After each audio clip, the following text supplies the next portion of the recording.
Welcome everybody to another Beyond Bitcoin Hangout. This is the BitShares open source agenda hangout on the Beyond Bitcoin network. And today is Saturday, March 24th, 2018. And we join every week as a community in the BitShares community to offer a platform where anybody can join up, talk about their projects or things that they think are very important for everybody to know about in the BitShares ecosystem. So not only do we do this, we allow you to RSVP to a thread where you're most likely going to be upvoted and rewarded in some kind of way based on upvotes or based on cross-chain tokens that we have that are the world's first, by the way, that we would like to give out to people who are actually doing valuable things in this space. We give you a place where you can join up, talk about things of importance, and be recognized and rewarded in cryptocurrency. We try to turn it on its head. And because of this, we have this because of BitShares, because of what the platform offers, the tools that it offers, and another type of technology called Mutual Aid Society DAX, Steem and Golos are two of which. So we leverage these technologies to bring this to you in a way that you don't have to pay to join up and be heard. In fact, we can reward you. So with that said, we have members who join up every week who do this. And we have an agenda here in front of me today. But always before I start on letting everybody know the agenda, I like to read off the BitShares State of the Network report excerpt from @SteamPower on steemit.com.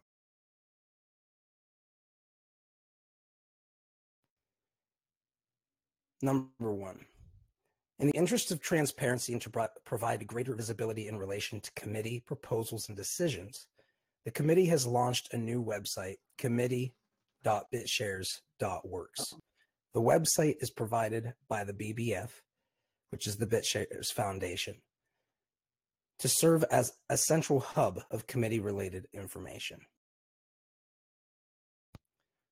Number two. As of Saturday, March 17th, 2018, the transaction fees on BitShares have been increased by the BitShares Committee.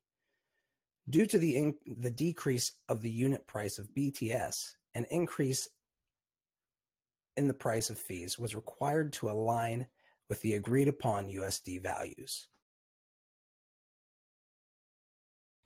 Number three. Super.1 is a BitShares mobile wallet released this week, created by CrazyBit. BitShares Witness. Super.1 is still in public test phase at the moment, but you can create a new BitShares account for now or for free, or import your backup wallet with a brain key. New users will be rewarded 100 SOT asset, and the SOT is the token of product Super1. While this wallet is in testing phase, I recommend a new account instead of importing your existing wallet. Number four. This week has seen the accounts holding BTS in wallets outside of centralized exchanges grow to over 100,000 accounts.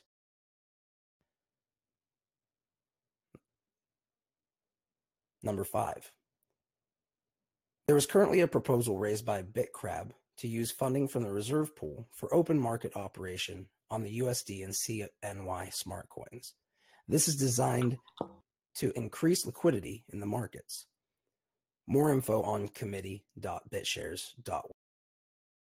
So with that said, I would like everybody to just take a moment, and if they have if they would like to go any place this week and read to keep up on the things really quickly without having to listen to anything or talk to people about it, this is definitely one of the best resources to get updates directly from the BitShares network. @SteamPower has been doing this for a long time now, and he's doing a very good job of it. And if you don't have any way of rewarding people in tokens, obviously sharing the content is just as important, if not more important, than the tokens themselves. So just reminding everybody, if you are here and you're listening to, please consider sharing.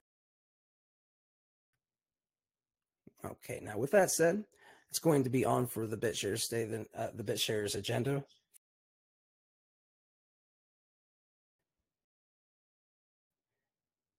And that is, starting up is going to be Fox, and he is going to be talking about the BitShares core team update, which is going strong from what it looks like. Talkinator has a few topics today that he would like to bring up.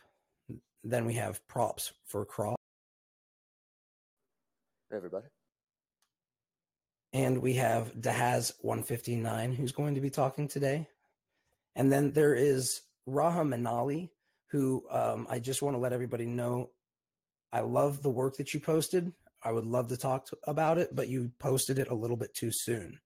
So just to let you know, I will upvote it this week and give you a little bit of a reward because I think it's cool. I'll ask you to join next week to talk about the actual project, though, if that makes sense just for everybody who's here. Now, the order of events that we're going to go through is going to be Fox. We're going to go into Dahaz159, aka Harrison, for his updates, then props for crops, and then we'll finish it off with Talkinator talking about his topics, if that's okay with everybody.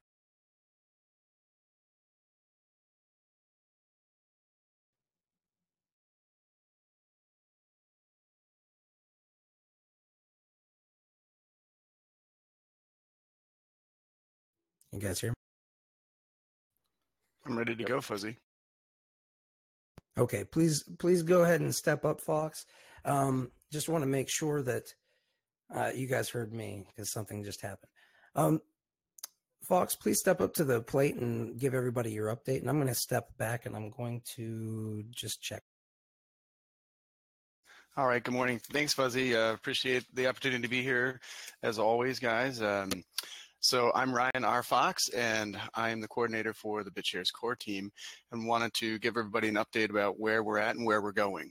So we're just wrapping up our third week as the BitShares core team. We came in the middle of an existing release cycle that the existing workers we're preparing their release. So that is now at a release candidate stage. So we are very much nearing completion of that.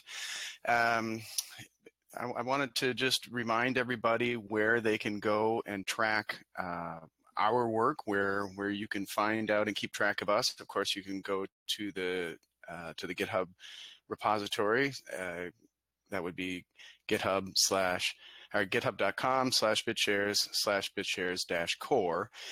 You can also find out about how much work we're doing and how our time is allocated by going to our worker proposal, which is maintained by the foundation. And that is all tracked at bitshares.foundation/workers.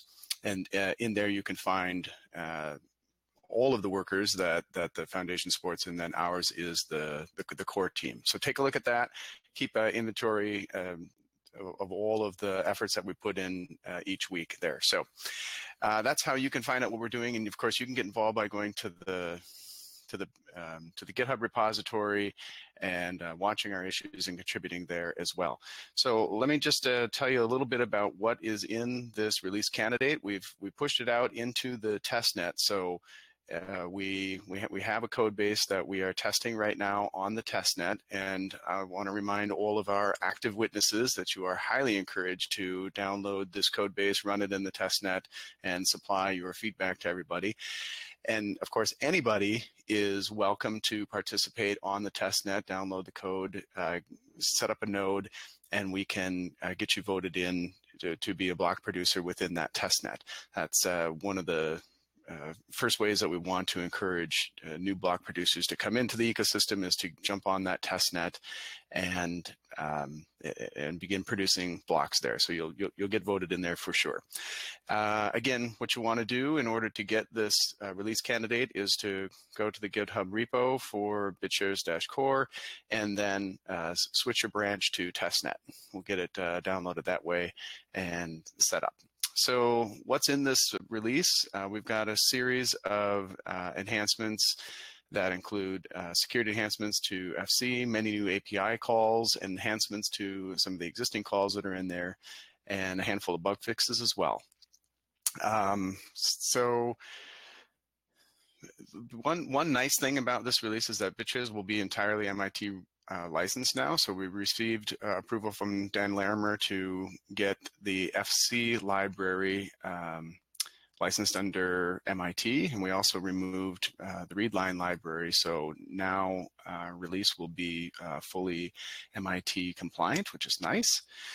And then we also have another thing that we're working on within the core team is additional documentation, and we have a new repository for that, which is at the BitShares organization repo is how.works, and that will become a new website where we'll have all of our documentation stored there as well. So Tamami is leading that effort on the documentation front, so really happy with the work that she's bringing together for the team and for the community. Here shortly, you'll be able to see that website up. Some other interesting bits that are going to come with this release is we added continuous integration for our builds on the BitShares core software. So you'll see some icons that'll show up on the README file, and it'll give you a visual indication of which branches are building and which ones are still being worked on. So obviously once this is released on the master branch, then you'll see a nice green dot that will show the code built successfully, and you can actually drill into it and you can see how it was built and prove that everything works. So that's nice, and that really helps our development team be much more efficient in their development branches and as they're going through and doing their development, to know that the changes that they're making in the code are actually building. That helps us be more efficient. There we are. I think I'll leave it there for right now and open it up for any questions if there are. Where can people go to see the updates that you guys write every week? Is it just under GitHub, or do you post it other places like BitShares Talk, Steam it? Sure. So in terms of what I write, going forward, I will be writing each release period. I will have an update that will go then and will be published through the BitShares Foundation website. And so that will go on our worker page, which is at bitshares.foundation/workers, and then it's /2018-03-BitShares-core. And in there, then you'll get an update from me about what the team had done in our previous release cycle. And then I'm trying to come here as many weeks as I can. I certainly will come after we have our planning meeting, which should happen just after we get this release out there. And so then I'll be able to tell the community what it is that we are intending to build in our next release cycle. And then basically right now, like what we're getting ready to release, I'll also give a recap of what we actually got in there. So does that answer your question, Fuzzy? Yeah, and it's just one of the main reasons I ask this stuff is because for people who are wanting to keep up on what you're doing and keep abreast of it, like right when it's happening, and participate in it, GitHub, obviously, but we know that a lot of people don't have necessarily GitHub accounts. So I was thinking maybe there were two other options there that you guys were posting to, and if we can give people those other options, it's obviously helpful, right? But absolutely. It's what I will say right here is if you guys go to the BitShares Foundation, which is bitshares.foundation, to the workers, and you can go and actually see their worker proposal. And I'm in here looking at it, and you even have the spreadsheets for the weeks that you're paid with the invoice. So right. So each week, yeah. That's what you'll find there is each week there'll be a spreadsheet that will list out who did what effort was being put in there, and kind of what we were working on. So that's probably the easiest way where anybody can go and see it, because it's just an Excel spreadsheet. So there's viewers for that. Anybody can view it that way. Yep. So it's all transparently done out in the open, and you guys provide updates every week to everybody here. Great. Well, happy to be here. Thanks very much, Fuzzy, for the opportunity to be here. And just as a reminder, if you need to get in contact with me, I am Fox at all of the various communication channels. And then you can reach me on email at fox@bitshares.boston. Thanks again. Yeah, thank you, man, for everything that you're doing. I know that the team that you guys have built is a good team. They're people who've been doing a lot of work for a long time on in this ecosystem. So I just continue to look forward to seeing what you guys do. And you guys are not too far in, right? You're only 2 weeks in so far, but you're already making progress. So it's good to hear.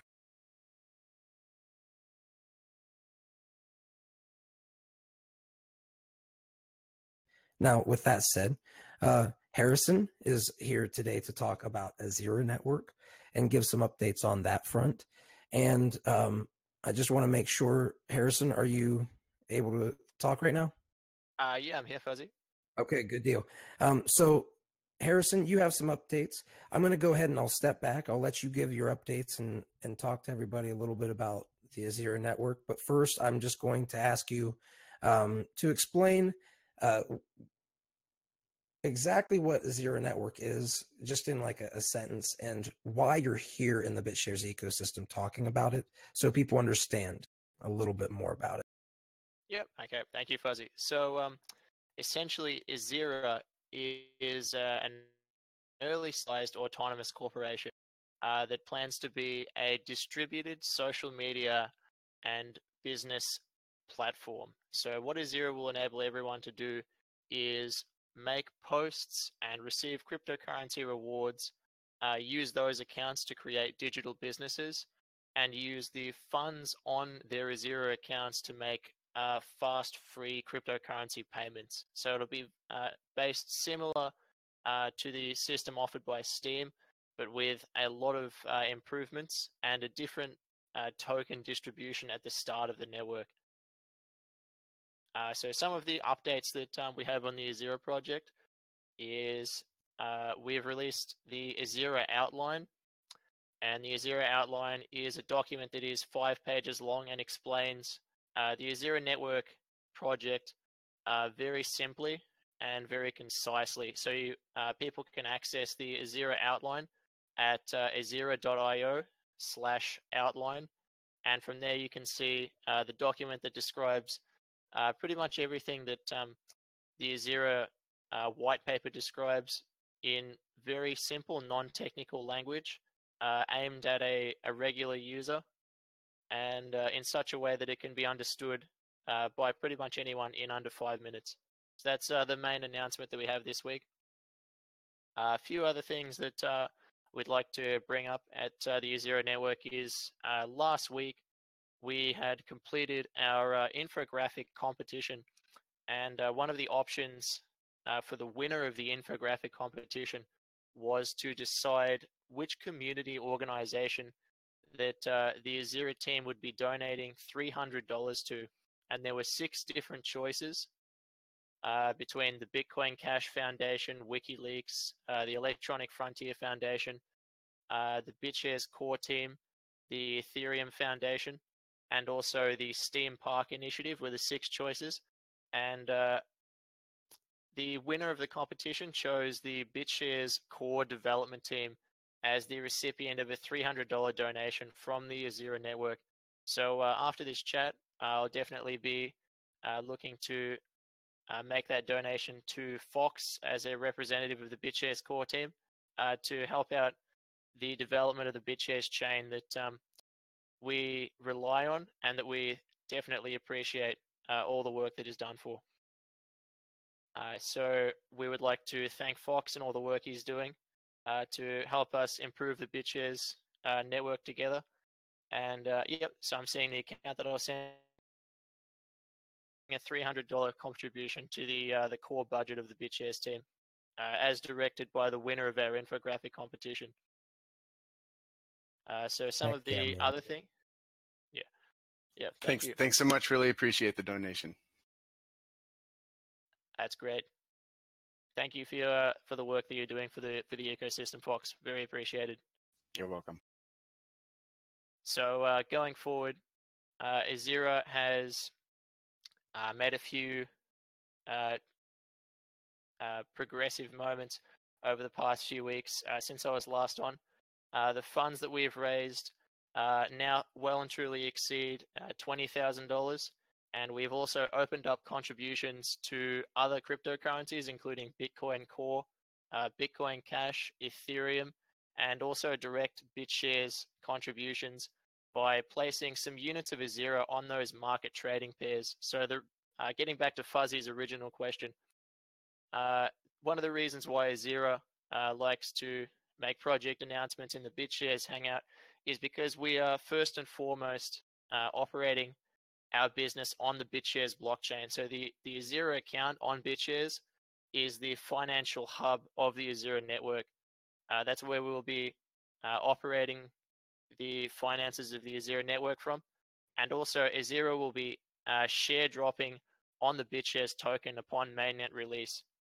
So every holder of BitShares tokens, every holder of Bitcoin Core, Bitcoin Cash, and a wide variety of other tokens, especially BitShares, will be receiving some Ezira on the mainnet release.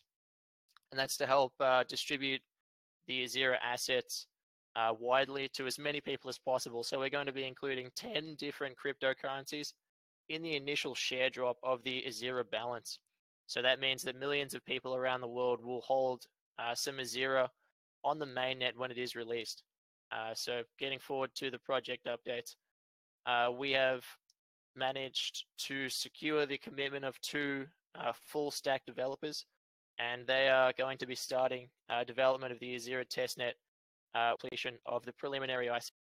So at this time, we've raised over $20,000 US.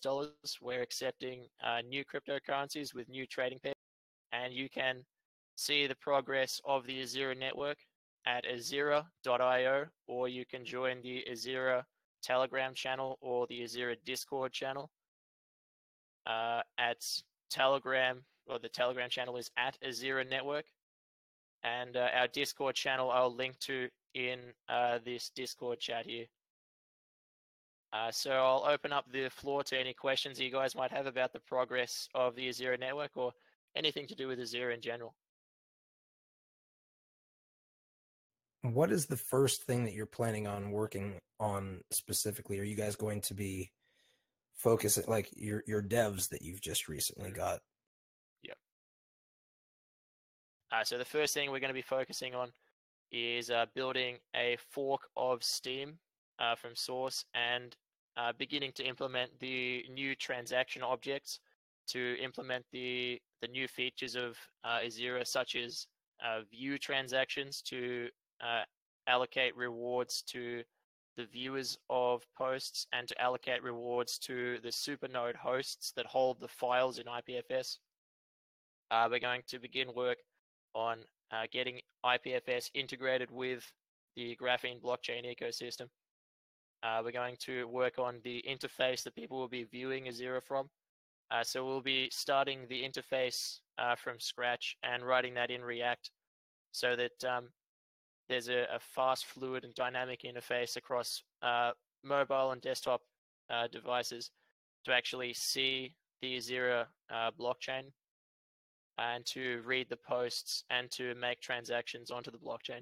So we're going to be starting on the interface. We're going to be starting on the testnet of the blockchain so that people can make posts, send test transactions, and upload files to IPFS. That's where we're going to be starting at and going forward from there. Wonderful answer. Does anybody else have any questions? I will answer or ask my own questions if nobody asks them, but I'm sure that many of you out there have, some knowledge of this area, and this is a good time to ask those questions after the speakers have stepped down from their presentation for the day. And of course, so open to any questions that you guys might have. I'm just wondering, how would you be deciding your interim witnesses when you're launching the chain? Great question. So the initial witnesses, they'll be chosen by the user votes. So once the once the community is established to release the blockchain, the Ezira development team will be launching the Genesis block, and from there, the initial set of 50 witnesses will be chosen randomly out of all of the block producer applications that the Ezira development team receives. And from there, a random set of 50 will be chosen. And then after that, we intend to follow the EOS Go model of launching the Ezira blockchain, whereby the initial witnesses dropped out and new witnesses are voted in. And then after that, the initial ones can return, so that there's a consistently voted set of witnesses that are producing blocks on the Ezira blockchain. I noticed So I noticed you mentioned EOS Go. They're very Yep. They seem to be following the AML KYC model. Do you require your witnesses to reel their full identities and take photos of themselves the same way? No, we won't be requiring any KYC or AML with the launch of the Ezira blockchain. We'll just be using the model of selecting a random set from all of the block producer applications. The Ezira network will generate the Genesis block to allocate the initial balance of Ezira, but from there, a random set will be chosen, and from there on, they'll be voted in. Fair enough. Well, you have. Go ahead and tell it, guys. Sorry. Last question. Your share dropping and distribution model, that if someone has a project that wants to get part of that, I just finished speaking to two nice people last night that might actually look forward to something like some synergy there or something like that. So you're still, is this all locked in now at this point, or? So at this stage, the currencies that we've chosen for the share drop are 99% locked in. But if there is a community level consensus on a change to the initial share drop balances, that is possible at this stage, yes. So what did you have in mind? Oh, we'll contact you after the show here. Okay, cool. So you can reach me through PM or the Ezira Telegram or the Ezira Discord channel. I'll link that in. I had a question. You were saying that you were not planning to initially have KYC.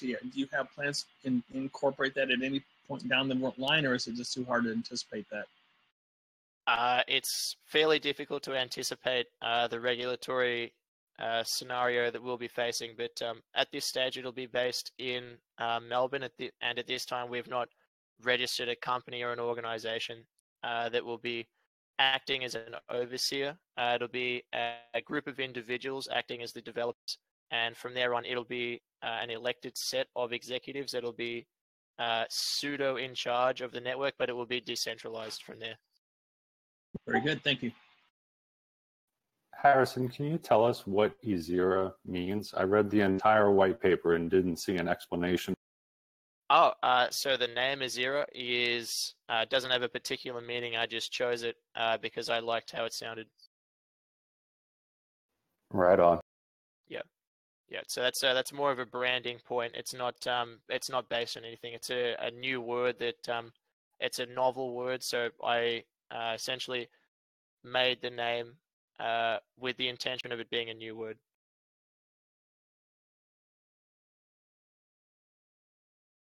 Well, I think there might be a pop artist with that name, but I'm not positive.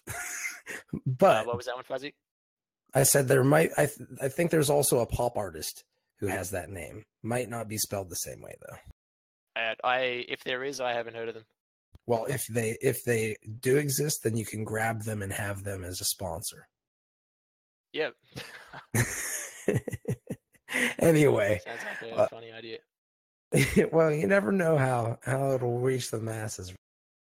Yeah, we'll see. So one of the other things that so two things that would suit to be brought up at this point are the activity rewards. So one of the features that Ezira is going to have is 5% of the issuance of Ezira coin is going to be distributed between all active profile accounts that make at least a minimum qualifying post each day. And that's going to act as essentially the world's first decentralized universal basic income. And that'll be included as part of the Ezira model to reach a large adoption audience. And one of the second things I'd like to bring up is Ezira is going to be starting an Ezira Hangout. So we're going to be making a new Hangout specifically for Ezira, and I'm planning to host that myself on Sunday nights at about the same time as the BitShares Hangout. So BitShares would be on Saturday, Ezira would be on Sunday, and I'm interested to hear if any of you guys would be interested in joining an Ezira Hangout. I think that you will definitely find people who are joining up. Awesome. And I'll also say, if you ever have it where you start out and you only have a couple people in there, who cares? You know what I mean? Like, you're talking about something that you believe in, and other people are going to listen to that. That's my take on it. Yeah, that's my take as well. So I'll be in there talking about Ezira, and if there's only a few people there, I'll just record it and upload it. And if there's lots of people, then we'll be able to have a really cool discussion. I'll be able to go really in depth about not only what I want to accomplish with the creation of the Ezira network, but also into the philosophy of why I'm doing it, because that is as much, if not more important to me, is why I'm doing it. So another thing that I recently did on a personal sort of touch to this is I released a section on the Ezira website called Future Vision, and that details a lot of the prior literature that I've made in recent months and years that show my perception of what I think is going to be happening over the next 20 to 50 years in terms of technological development in a loose predictive sense. And there's a fair bit of projective insight into what I think is going to develop forward in over the course of the next few decades in terms of robotics, artificial intelligence, transhumanism, cryptocurrencies, biological engineering, and how they all tie into each other. I look forward to it, man. That's kind of the world beyond Bitcoin. You know, if you think about it, that's yeah, that is. And none of that stuff was possible before. No. So now we have technology that allows it. Well, thank you for joining up as you do every week. And thank you for everybody else who's joining here and listening in after the fact. You are really the ones who make this possible. So all I try to do is enable all of you to build up and become, have a place where you can actually build things and get noticed and maybe get rewarded for it. Everywhere is pay to play in this space. And I believe that we can kind of do it a little bit differently.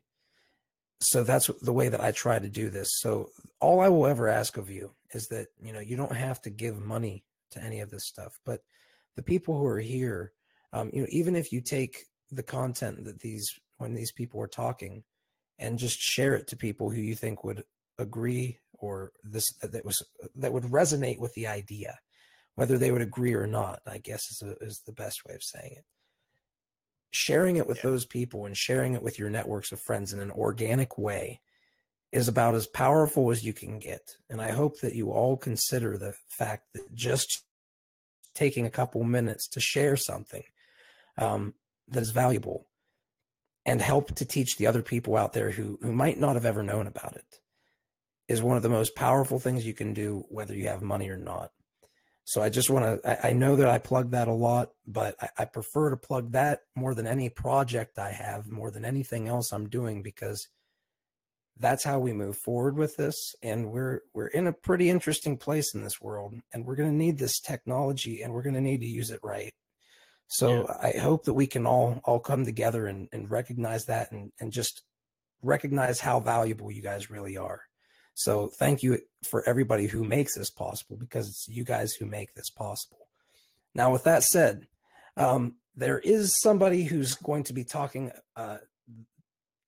next, but really quickly before we get there, Harrison, how do people reach out to you? Just one place to easily get a hold of you. So to get a hold of me, you can join the Ezira Telegram channel. That's my main mechanism of gathering and addressing all of the updates and things that have happened in the Ezira project. So to join the Ezira Telegram channel, find @Ezira Network That's EZIRA-NETWORK, Ezira Network Telegram channel. Join that, and you'll receive almost daily updates, usually more than daily updates about the progress that is being made with Ezira. And you can reach me through that Telegram channel to answer any questions about the project pretty much 24/7. All right. And up next is going to be props for crops, and that will be Will. I don't know if you are in here, Will, or if you're under props for crops.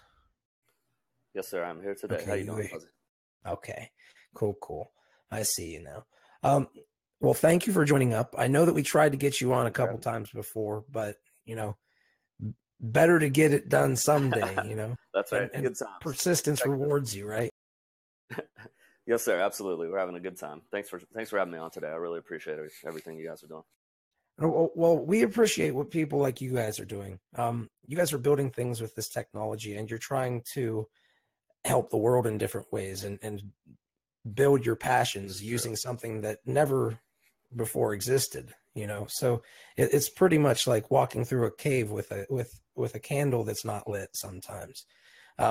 So I really appreciate those of you who are doing these things, and I think that we should try to help you guys. So I'm going to, and I'll let you.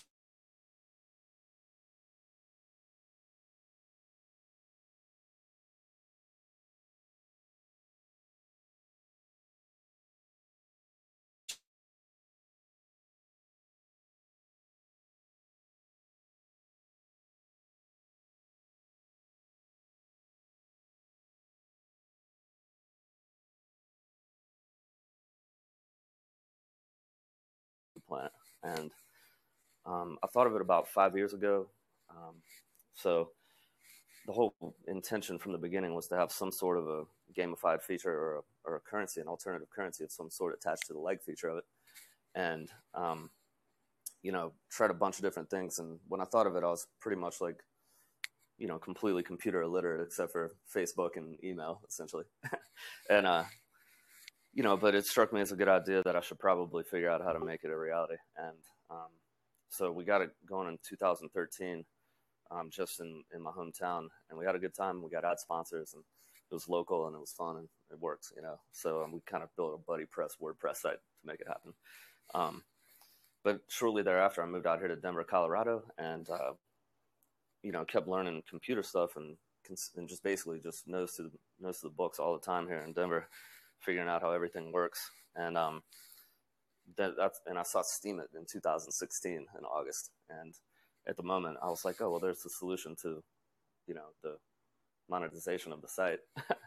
And I noticed those characters are also from Virginia, where I'm from, and got a good laugh out of that. So after that, we just pretty much I just got down to business, learning graphene blockchain and trying to understand how all the code works in the BitShares blockchain, so that I could essentially hash coin for props for crops to do the same thing, which has proved really challenging and a lot of fun too. Kind of just learning all the code and reading it constantly and working with it. Got with a JavaScript developer, and we've built the front end of props for crops, basically to run serverless now. And essentially, we have our MVP up at propsforcrops.com, and it just needs to be prettied up and add a few custom social media features. But at the moment, you can follow gardens, and it works like you would expect a social media site would, essentially. And that's kind of where we're at with it today. I really like the idea, and I think that one of the things that we talk about a lot is the Mutual Aid Society DAX, right? And you can go back and you can listen to Dan talking about these ideas in the earlier days. Actually, in 2014 is when the video was made, and he's essentially talking about how Mutual Aid Society DAX could run, but he was using work at the time. He slightly has changed the model since Steem exists, and he made it so you lock away tokens to get staking rights, right? In any way, shape, or form, whether those are upvotes or however you decide it. But that's really, I think, where Dan opened that up. And the mutual aid society chains make it possible for you to do something like this, where you might have a bunch of gardeners, because gardeners, like, they have big communities and they talk about how to garden and do all these things. Yeah, like JT Streaman says. Yep, it's true. And, you know, we're kind of imagining people coming to one place on the site. And, you know, the marketing idea behind it also came with the whole idea of the concept all at once, pretty much, when I first thought of it. And the idea is just to go out and get business sponsors. You know, you could call them ad sponsors if you want, but we kind of refer to people as business sponsors with their businesses. And, you know, the idea is to onboard as many organic, renewable energy businesses, you know, anything that's holistic, yoga studios, organic restaurants, whatever it is, coffee houses. And, you know, there's a lot of businesses around the world that are not in the polluting sector of the economy, which is really important to me personally. And to, you know, to sort of as a corporate philosophy of the site is that we only work with people who own businesses like that. And we just bring them on as business sponsors and, you know, go hard in the paint for them as we're promoting Props for Crops, like definitely highlighting the fact that they are in fact a business sponsor in the community, or if they're state level sponsor, as the idea, or national level sponsor, whatever it is, you know, build out the site to inject, ads for places like this into the newsfeed that people can also like, and the sponsors themselves, you know, they can upvote or like or whatever, give props to in our case. And, you know, so the business sponsors can actually get paid coin that way, for one thing, is one idea. And the idea is that they just, you know, kind of go hard in the paint for us too, and email people and put out social media blasts for us.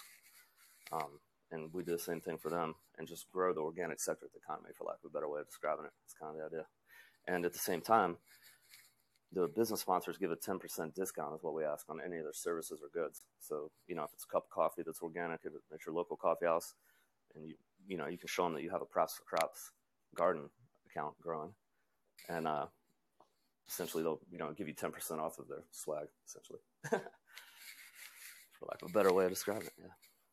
So that's you know, how we've thought of connecting with the community in that way as well. And, you know, we tried it back in Virginia and it worked pretty well. We got Integral Yoga as an ad sponsor. They're an organic grocery store that's affiliated with Yogaville, if you've ever heard of that place. Yeah, I don't think that people have even, I mean, I've never seen Steam It explore advertisements. Right, that's a lot of differences, true, between Steam and Props for Crops. I mean, we also require, you know, identity verification, so there's not going to be bots running around on the site as much. That's, you know, yeah, that's a very interesting topic in and of itself. Now, are you guys going to be trading on the BitShares exchange? Is that where you're? Yeah, you know, we're looking at, it's really actually pretty interesting how we're looking at monetizing the site now, because SMTs is starting to become a thing, and EOS is also, you know, about to launch their platform. And, you know, as we're looking at it, what's the best way to forward from here? I mean, you know, there's Steep Shot, and they're kind of like connected to the Steam API, and you know, people are earning Steam on Steep Shot, which is great. I think it's a beautiful thing. It's a really nice website, actually. And then it would be cool to see Props kind of kick it off that way, but, you know, we need developers to set that up, and investment capital to pay developers. And I find myself in the interesting position of being an American and not particularly being able to run an ITO in America, where American citizens participate in it, if that makes sense. Land of the free, land of the free. That's us. So, you know, so, and that being said, which is what it is, you know, that would be a cool thing to do. There's no doubt about that. And if any developers want to work with the project, please talk to me. We will be hashing a coin and launching it as soon as humanly possible. Well, you know what? Array, or with some other, you know, competing array like EOS. I think where I see things going is all those coins are going to be kind of a part of the thing too. Is another way of looking at it. To be honest with you, Will, I've really loved the idea of, and I think I've told Harris this too, in the very beginning, about the idea of using these MAS-based chains as like a vanilla framework to get to your end goal in a roadmap, right? Like, so you start something and you decide the distribution to be something where it's a share drop of some sort, and you don't ask for money, but you use those tokens to basically, you're basically just using the ledger to give out DKP to people who are then going to be, the token itself might be worth something. It might not be worth something. It's all up to people. True. Right. Agreed. And if you do it that way and you're not promising value, and it's a utility token that basically helps a community keep a ledger, to kind of be like, these are the people who have participated in the community, like that. I don't think it's a bad idea to utilize that like as a basic chain and distribute tokens to help out to Sure. people who help out in building it. Absolutely. I mean, I'm all about it. The interesting thing will be to see if and I need to learn more about Sharedrop's the way you're describing. That's true. I definitely came on here as a humble student to learn about that type of stuff. Running a company has definitely been an interesting experience, and there's a lot to know. So thank you very kindly for for that information, for sure. I'm definitely sitting sort of like hanging out in a position where it is that, like, for lack of a better way of describing it, SMTs are still kind of like, vague on when it is they're actually going to be released, for lack of, to say the least. And then EOS coming out in June, I'm actually starting to try to decide which one of these coin arrays I actually want to build with, if that makes sense. BitShares is a really nice one. I think that people were looking at it the other day as if the last time you guys spoke on here, and I kind of picked up on this, and I agree, and I thought about it quite a bit before that, was the idea of having all these coins available or connected to the site in some way, like multiple different coins, if that makes sense.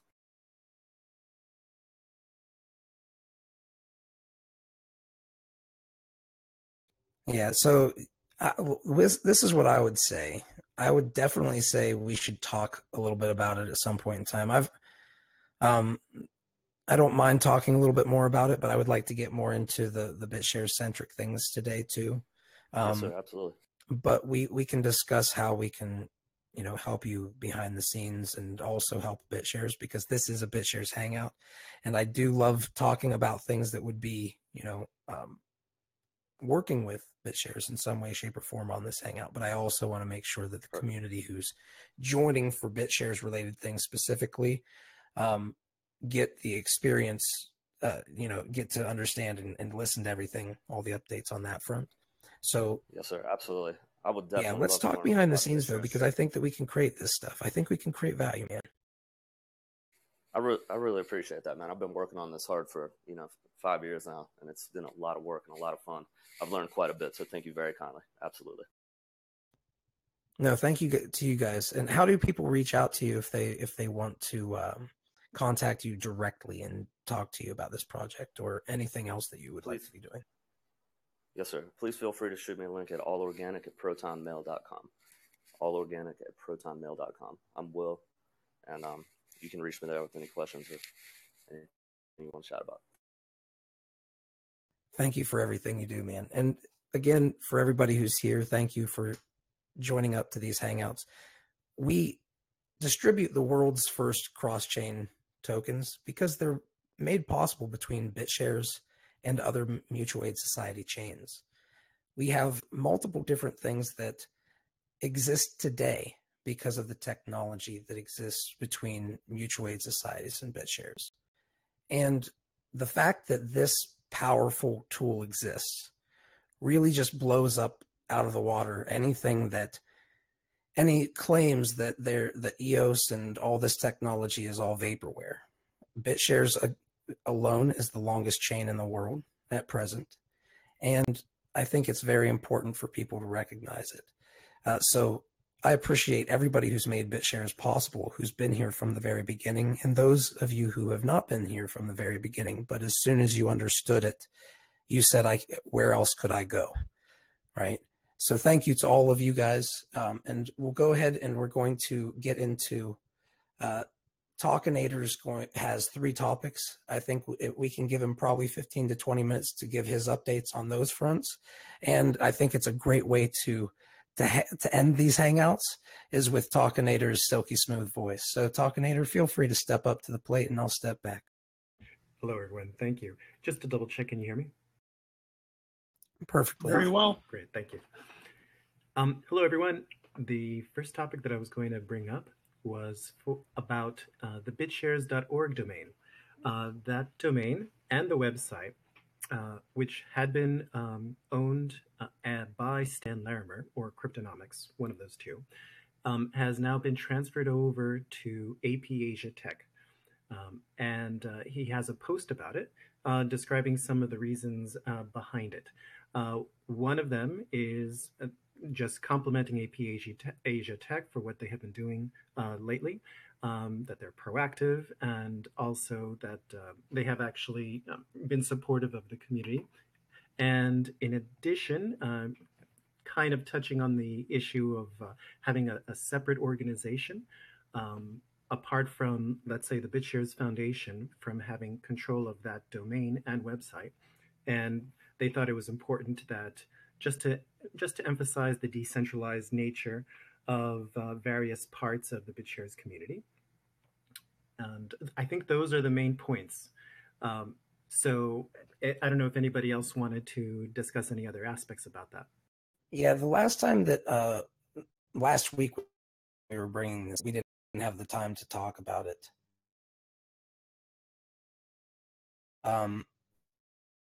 App Asia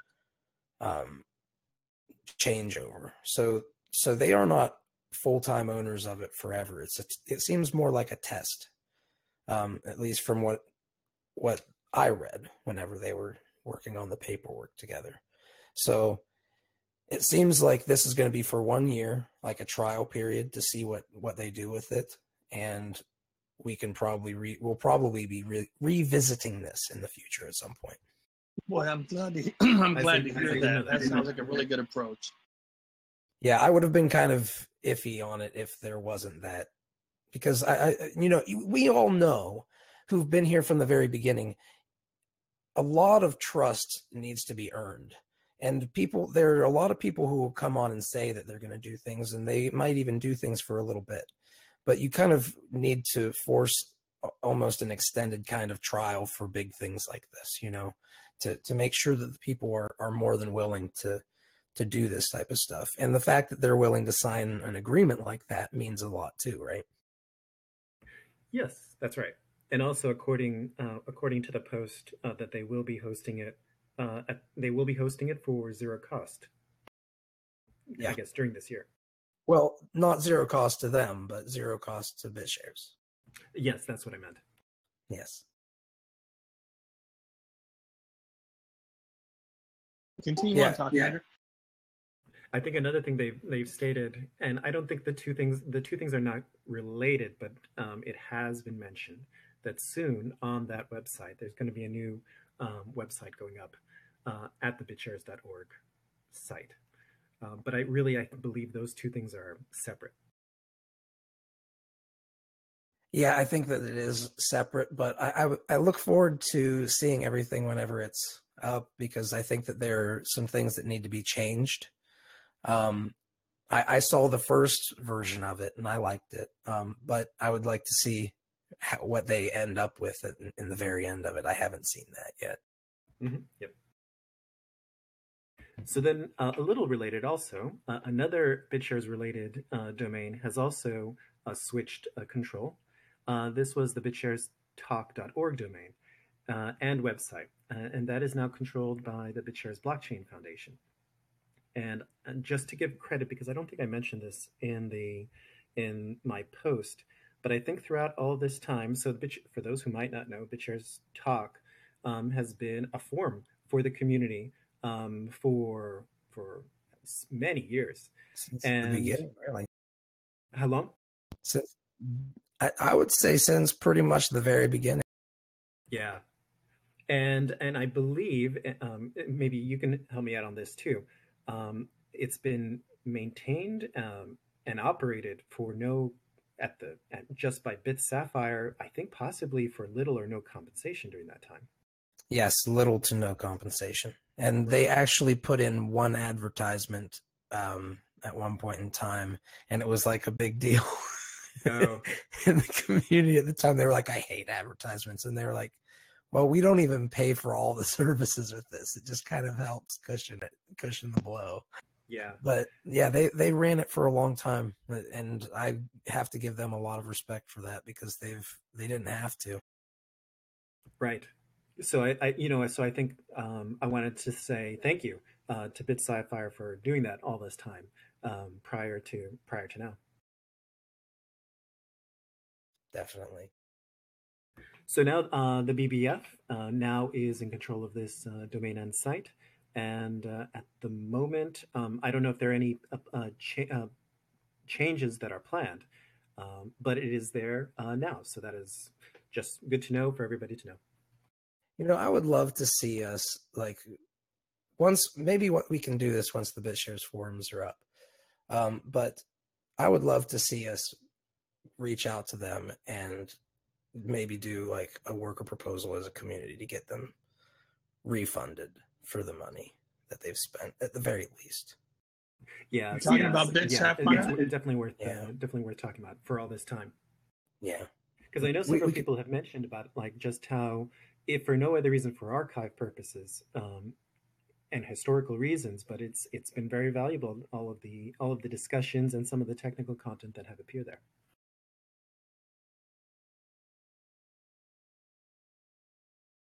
Yeah, sounds good to me.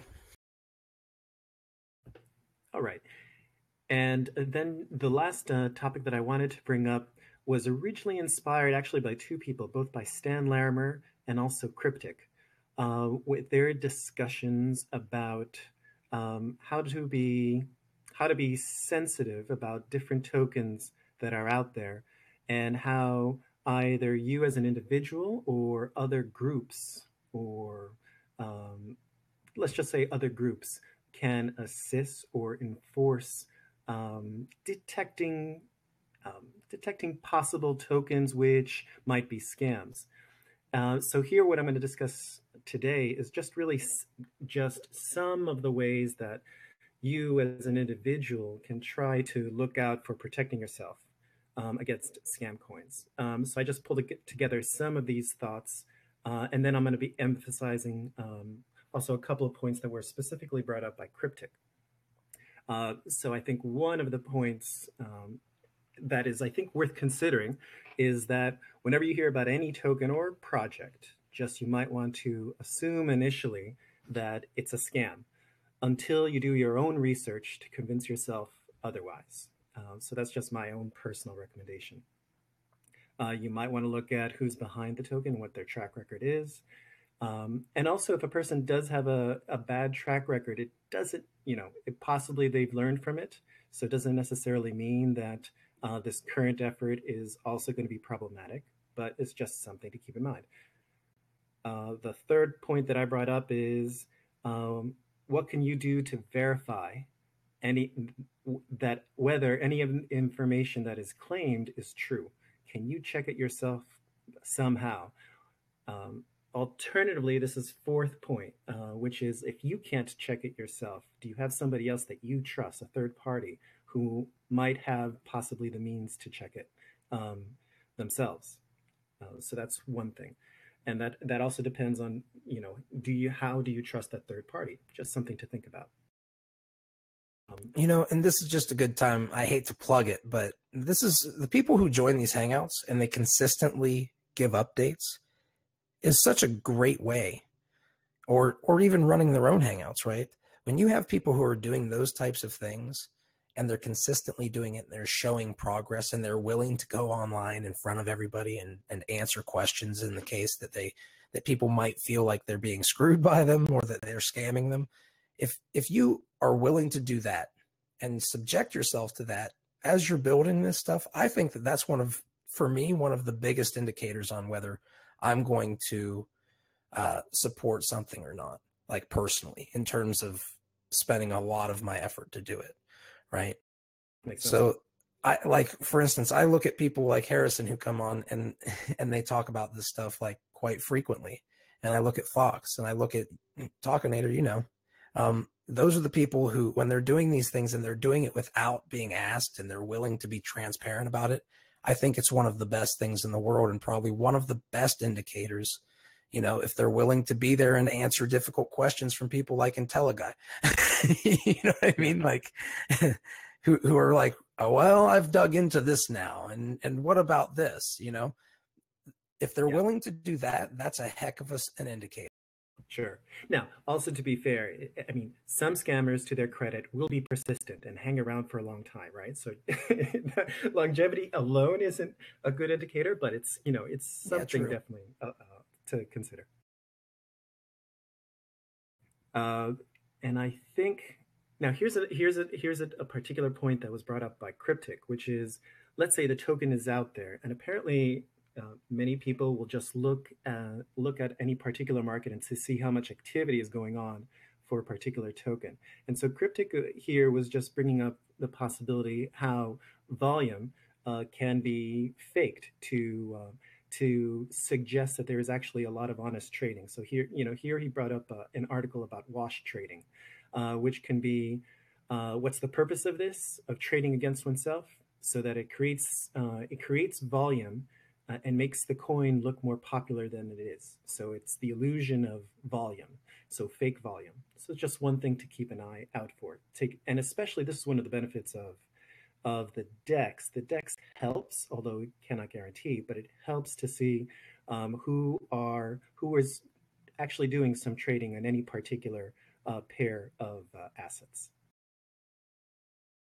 Yep. And I think just the last thing to bring up, in the possibility that you do decide to actually trade for a particular asset, and the thing to consider is that if you're wrong and it is a scam, or maybe it's not a scam but just is unsuccessful, right? Can you afford to lose what you traded for that token? And that's just general advice. And so I would suggest others to also look into some of the posts that Cryptic has brought up. He was trying to emphasize that to the extent that anybody out there is able to identify or detect any particular asset or project that is looking suspicious, that it is definitely worthwhile to bring it up and raise that attention to others.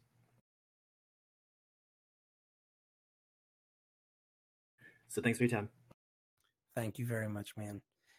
And thank you for everybody who's joined up this week to this this BitShares Open Agenda Hangout on the Beyond Bitcoin Network. We like to do this every week and offer you guys the ability to join up for these various hangouts.